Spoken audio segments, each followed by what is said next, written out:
알아두면 유용한 지식 감상. 황권에 대한 모든 것. 어떻게 왜 시작됐으며 동서고금에는 어떤 황관이 있었는지, 가장 유명한 황관은 누구고 내시와는 무엇이 달랐는지에 대해서 지식 감상을 해보겠습니다. 황관과 내시의 차이점을 아시나요? 어차피 산에 노릇 못하는 것은 같으니 큰 차이는 없다고 하겠지만, 환관은 당연히 거세된 남자로 궁에서 일을 하는 사람들의 직책이었습니다. 그들은 신체 특성상 여성들의 숙소나 경호원으로 일을 했습니다. 그렇다면 내시는 조선시대의 관리 가운데 하나로 대궐 안의 음식물의 감독, 왕명의 전달, 궐문의 수의, 청소 등등의 임무를 맡았던 내시부라는 부서의 관원을 가리키는 말입니다. 물론 거세된 남자만이 담당할 수 있었습니다. 그렇다고 해서 내시가 조선시대에 국한된 관원은 아니었습니다. 내시란 말은 말뜻 그대로 내부에서 활동하는 시종, 즉 내시입니다. 왕의 시종을 가리키는 말이죠. 따라서 아주 오래전부터 세계 각국에 있었습니다. 황관 가운데 왕의 측근에서 보좌하던 직책을 내시라고 부르는 셈이 되는 겁니다. 이렇게 황관이 왕의 측근에서 일하게 된 까닭에 역사적으로 보면 환관으로서 왕의 버금가는 또는 왕을 능가하는 권력을 행사한 경우도 심심치 않게 역사서에서 볼 수 있습니다.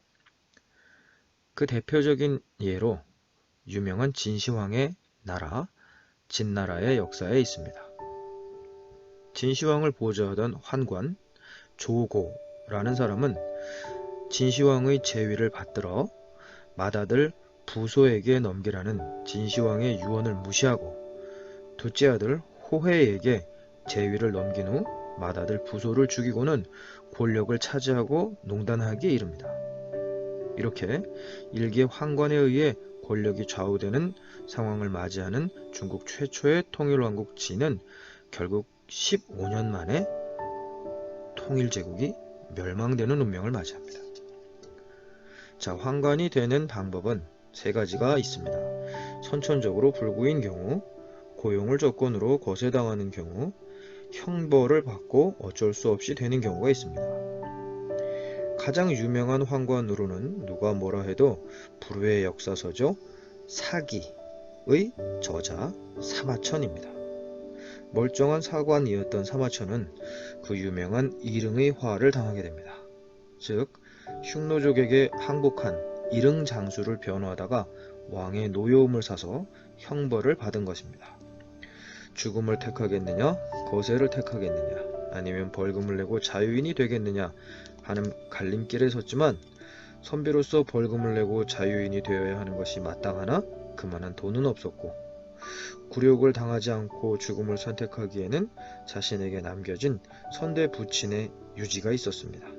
즉 훌륭한 역사서를 완성하라는 뜻을 포기할 수 없어서 눈물을 머금고 거세형을 받아들인 것입니다. 이후에는 다시 황제의 사면을 받고 궁으로 돌아와서 중서령이라는 직책으로 일을 했고 마침내 사기를 완성시킵니다. 그렇다면 서양에도 황관이 있었을까요? 당연히 있었습니다. 페르시아와 로마 시대에 황관이 궁정에서 활약했다는 기록이 전해오고 있습니다. 특히 성악의 나라 이탈리아에서는 환관은 아니지만 카스트라토라고 불리는 여성의 음역을 노래하는 남성 가수를 만들기 위해 사내 아이를 사춘기를 맞이하기 전에 거세하는 습관이 있었습니다.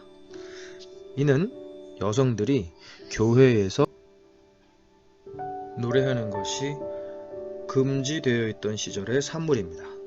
이들은 후에도 오페라에서도 맹활약을 하게 됩니다. 그 외에도 성적인 욕망을 제거하기 위해 스스로 거세하는 사람도 있었고 3세기 무렵에는 거세한 자로만 이루어진 종파도 있었다고 합니다.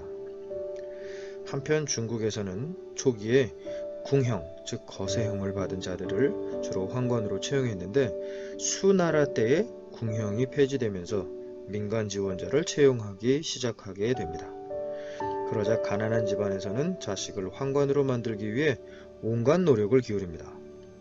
마침내 1621년에 명나라에서는 환관 3,000명을 모집한다는 공고가 났었는데 이에 무려 2만 명이 넘는 사람이 응모하는 사태가 벌어졌습니다.